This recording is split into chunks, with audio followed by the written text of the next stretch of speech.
great getaways. On today's show, we're going to be taking you to Grey County, Ontario to look at one of the most timeless elements in nature, and that is the waterfall.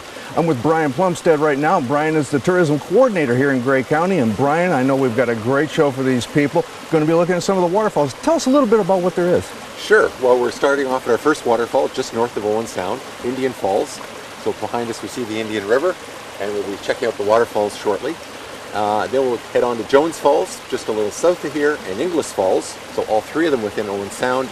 Then on to Walters Falls tonight, we'll have some dinner there, and then on down to Eugenia, Hogs, and finally McGowan Falls down near Durham. Okay, and I know everybody loves waterfalls, so you're going to love this show. Let's get it going. Awaken your spirit with an unforgettable summer adventure in the land of waterfalls. We'll start today's show in Owen Sound, Ontario, where our trip will take us to 8 waterfalls spread out across Grey County's countryside. The soothing sounds of water cascading over the limestone embankments make this a relaxing and scenic trip. From the top of the rugged Niagara Escarpment, we'll see breathtaking vistas of the valleys and farms below. Along the way, we'll visit quaint towns, scenic roadside parks, and enjoy a gourmet dinner as we overlook one of the beautiful waterfalls. To get a better understanding of the area, we met with Brian at his office in the city of Owen Sound at the Grey Roots Museum and Archives.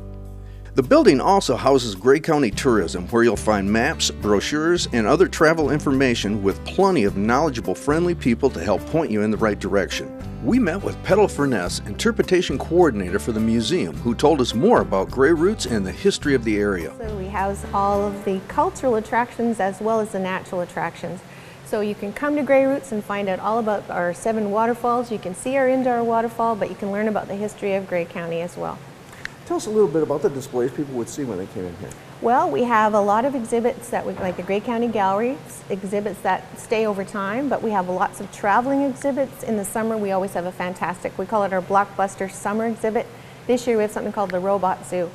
We also have a great state-of-the-art theater that seats 75 people, and we show films continuously, as well as we call them fun flicks in the afternoon for families. We have kids camp here. We have, you can see behind me, the European Bakery Cafe, so you can have something to eat. And we also have nice bathrooms, large bathrooms, suitable for buses if buses want to stop in. We have 6 galleries here. So one of the galleries is the Grey County Gallery. We have the Foyer Gallery, and right now we have our From Slavery to Freedom exhibit in there, and that talks about our Black history. We have in the 5th gallery the L'Chaim exhibit, which is Hebrew, it means to life, and it's about the Beth Ezekiel Synagogue, or the Jewish community that's in Grey County. And in behind that is the Nels Mahar print shop, and that's one of the exhibits that will be moved out to a building in the village when it gets constructed, and it talks about printing. Moving outside the main building is the Heritage Village. This replica village includes 7 historical period buildings on site, with 10 more buildings and a train coming over the next few years. A schoolhouse, barn, stable, and old gas station can be toured, but by far the one that impressed us was the blacksmith shop. A blacksmith was on hand to stoke the fire and demonstrate how the iron was formed into tools and other equipment. Just a short drive from Grey Roots is Harrison Park, Owen Sound's premier family park. Brian, we haven't even left Owen Sound yet, and we are already at one of the waterfalls. Now, this is actually what you call the newest waterfall on your tour. We're right here in Harrison Park. Yes. And this is, well, why don't you tell me? Sure, this is Weaver's Creek that's running by us, and of course the waterfalls at Weaver's Creek. And it's right within Harrison Park, right close to downtown Owen Sound. Only takes a couple minutes to get here from downtown. It's about a 5-minute walk to the falls here. So it's a beautiful natural site, but right in the middle of Owen Sound. Situated on the picturesque Sydenham River, Harrison Park is an assortment of lush green space, hiking trails, walking paths, and 100-year-old trees. Hidden in the abundant woods of Harrison Park is Grey County's newest addition to its waterfall tour, Beaver Falls. Hidden behind the park swimming pool is a trailhead that leads down a narrow, picturesque path that meanders along Beaver Creek to the base of the falls. This beautiful pathway has benches along the way for relaxing and enjoying this peaceful setting.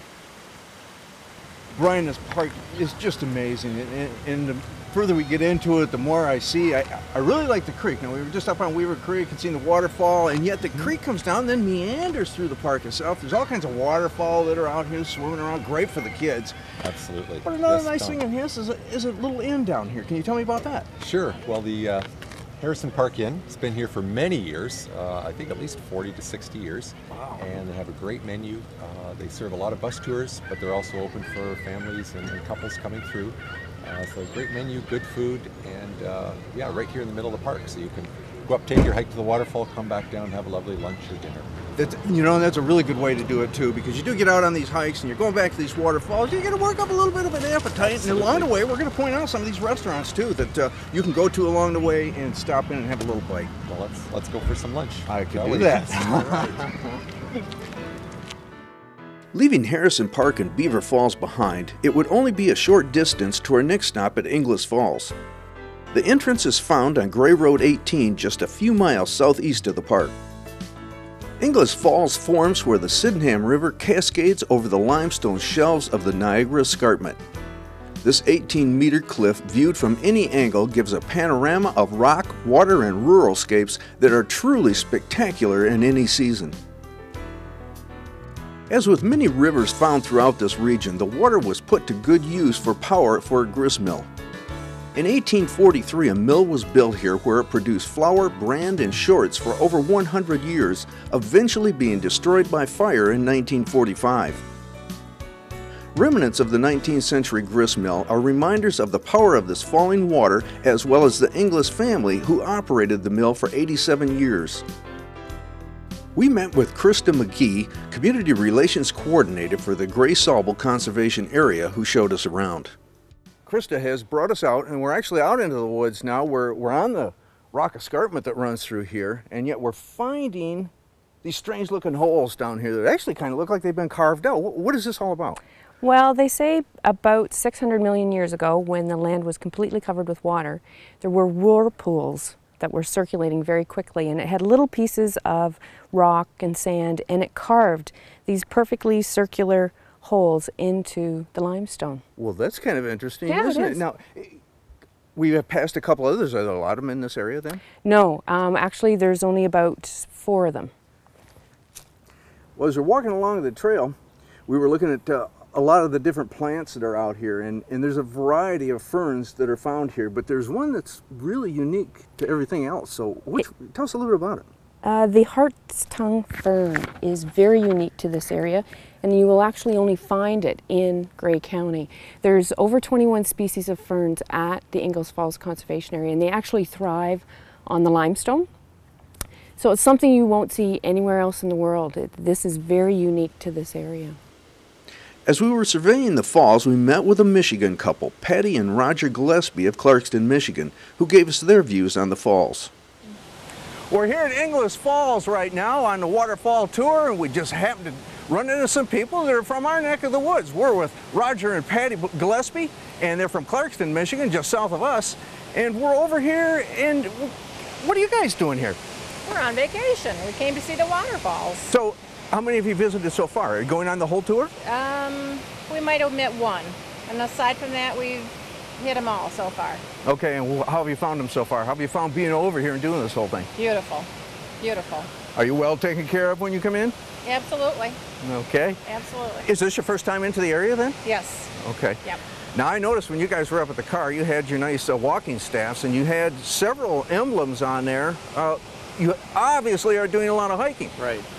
And this has turned out to be a very, very nice area to do some hiking. It's got some good, well-marked trails, and it's got some areas that are just absolutely phenomenal to see and to walk through.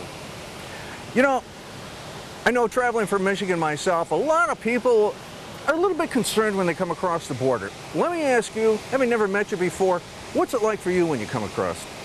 It really was no problem. We both have passports, of which at this point is still optional. That may change in the future. But basically, going over the border was very, very easy. It was easy to get here, and it's relatively easy to get around. Everything was well marked. The town of Owen Sound is surrounded with a rugged terrain ideal for waterfalls, and several can be found near the city. From Inglis Falls, we move north a few miles to the Potawatomi Conservation Area in Jones Falls. Seen from the Bruce Trail or glimpsed from Highway 21 heading west from Owen Sound, Jones Falls cascades 12 meters over the Niagara Escarpment. A 1-kilometer walking trail leads through the Potawatomi Conservation Area to the falls. From the entrance on Highway 6, there is a parking area and tourist information center. The trailhead starts behind the building. Following the pathway along the Potawatomi River is an impressive experience. With the cedar trees virtually growing out of solid rock and the river cutting a course through the limestone, this is another spot that offers year-round splendor for photographers. The trail leads you through a cedar forest filled with ferns and wildflowers, across a footbridge to the top of the falls. Here Brian and I talked more about the falls. Now, I gotta tell you, Brian, I'm surprised here because we came down this little meandering creek and I didn't expect this kind of a waterfall back here. This is absolutely gorgeous. This is a nice fall down here. Yes, well, it's a nice surprise after the trail. You come in, and it's the Potawatomi River. This is a cascade type waterfall. You see how it comes down in steps? So yes. The rock is broken off, creates a very nice cascade. So it's a great area back in here. We've got a lot of the rock cliffs you can see going up on either side, and as we were coming back, something you might want to be aware of, coming down the trail, there are a lot of rocks and roots sticking out, and I have trouble walking and talking at the same time, so I tripped a few times coming back, but I did make it. But watch yourself coming back here, and watch yourself as you get along here too. This just drops off. There's not fences or anything here. Yeah, no, this is a natural area, as many of the waterfalls are, so wear appropriate footwear, and for your own protection, be careful around the edges. It's a natural area. There's one waterfall in Grey County, we'll see a little later, that actually the water course is still used to generate electricity. Oh. And some of the earlier waterfalls in Grey County had former electrical generating stations, but today there's just one. So okay. Yeah, most of them are pristine natural sites like we see just today. Like this one. That's beautiful. Well, it was time to head to our next stop, and like the other waterfalls, this one was close by. Indian Falls is located just outside the northwestern edge of Owen Sound. We met with Chris Hachi, Land Management Coordinator for Indian Falls Conservation Area. He would act as our guide and give us more insight to the area. It was a bright and sunny day when we arrived here at the falls. The temperature has soared near 90 degrees and we were glad to be in the shade of the forest and so near the coolness of Indian Creek. At the summit of the gorge, the river can be seen sparkling through the cedar forest below. Chris told us more about our surroundings. Chris, why don't you give us an idea of what we're going to be going back here to see? Well, we're going to be climbing up a little bit of a hill today. We're going to be just getting over top of the, just on top of the Niagara Escarpment, and going to see a beautiful Bridal Veil Falls here right at the Indian River. Now, what do you mean by Bridal Veil? Bridal Veil Falls is that where we get the hard limestone on top, and then the river actually comes right over the hard limestone and then starts to erode away some of the soft limestone. So it's actually like a mini Niagara Falls situation that we have up here. The trail continues through the woods a short distance before breaking out on a bluff overlooking the falls. From here you can see the horseshoe-shaped falls drop into a quiet pool before Indian Creek flows on to empty into Owen Sound Bay. As we're approaching closer to Indian Falls, we're coming into a cedar forest, some poplars, so the soils are getting very thin. The rock is protruding right to the surface, so we're definitely walking into a different environment, very shady, but right on the edge of the falls, so it should be nice today. The main natural feature of this site is the horseshoe-shaped waterfall, named after the Nawash Indian tribe who lived here in this area at one time. Almost 9 meters across and 15 meters high, the falls were formed by the erosion of the soft Queenston shale beneath the hard Manitoulin dolomite in a manner similar to Niagara Falls. And you can actually see a red color in the rock, so we have some red iron oxide actually in the rock down below. Don't forget your camera. Photo opportunities can be found from several angles. With the day moving on, we decided to make our final stop at Walters Falls, where we would not only see the falls, but also eat dinner and stay the night at the Falls Inn. Walters Falls is located 30 minutes south of Owen Sound on Highway 29. Along the way, we would pass through the Big Head River Valley, an area known for its scenic beauty. As you drop down into the valley, the farmland can be seen spreading out across the hilly countryside. This was a place to stop for a picture of the gently rolling landscape. Well, it was hard to pull ourselves away, but we still had one more waterfall to see before dinner. Fortunately, they were found together along Walters Creek in the town of, what else, Walters Falls. Although this waterfall is on private property, there is a viewing platform where Walters Creek plunges 14 meters into the heart of the village. This is kind of a nice place here. Why don't you tell us a little bit about it? Sure. Well, this is Walters Falls. It's the only twin waterfall in Ontario, so there's two streams of water that fall, and it's about 8 meters in height, so a good, fairly good, impressive flow. And of course, just upstream is the Walters Falls Milling Company. So it's the only feed mill that's run by water power left in Ontario. So oh, is that right? That is interesting. It is our only waterfall that's on privately owned land. Okay. So the Hallman family owns it, and they've built a wonderful inn right behind us. So I was going to say, that is one of the nice things about it, because it looks like those rooms up there overlook the falls. Yes. We'll go in and meet Dwayne Hallman, who's the innkeeper, and he can tell us all about the Walters Falls Inn. It's here right beside the waterfall. This location is now home to a new inn called the Falls Inn.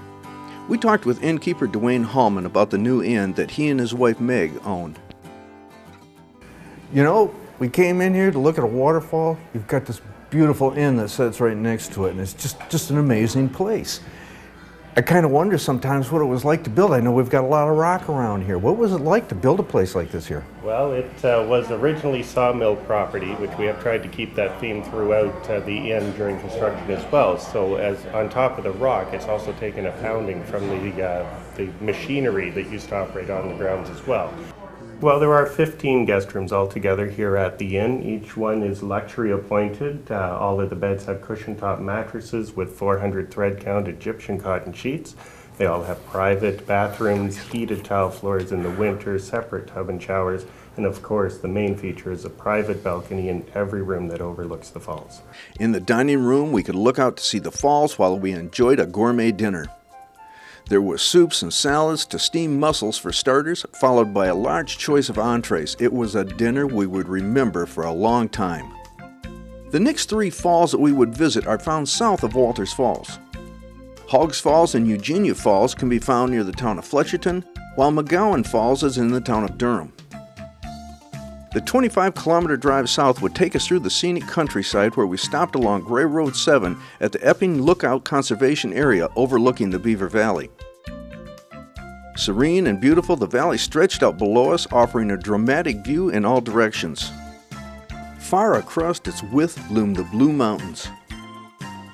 The Beaver Valley splendor should never be hurried, and this 5-hectare park with its picnic facilities invites the visitors to stay a while. Perhaps it's the contrast of the gentle tree-lined river and the patchwork of pastures and orchards set against the stark cliffs of the escarpment that make this panorama so compelling. But it is a breathtaking vista, and there's nothing else quite like it. On site, you'll find a historical plaque dedicated to the American naturalist John Muir, picnic shelters, privies, drinking water, and a parking area that can accommodate buses. Taking County Road 13 south to the town of Eugenia, the entrance to the park is located diagonally across from Eugenia Falls Emporium. The Emporium is a must-stop for travelers who are looking for food, refreshments, or gifts. In fact, we decided to take a break and have a little lunch. Fueled up and ready to go, we headed across the street to the parking area and trailhead for Eugenia Falls. Well, Brian, we got talking earlier about people asking you after you've seen these falls, which one is your favorite one?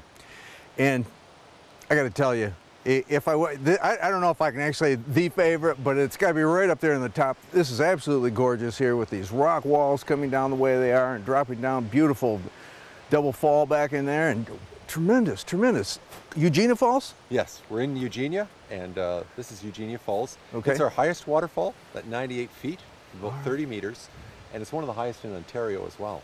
So very significant. Not usually a lot of water, but a very dramatic setting. As you pointed out, the valley is just spectacular, and the scenery's half the fun here. Now, oftentimes as we've been looking at these falls, they're being named after people. Is this the same way? It is. It's named after the Empress Eugenie, which was a consort of Napoleon III. It was actually named, this area was surveyed in the late 1940s, and an ex-French soldier was on the survey party, and he thought it should be named Eugenia after the Empress Eugenie. Okay.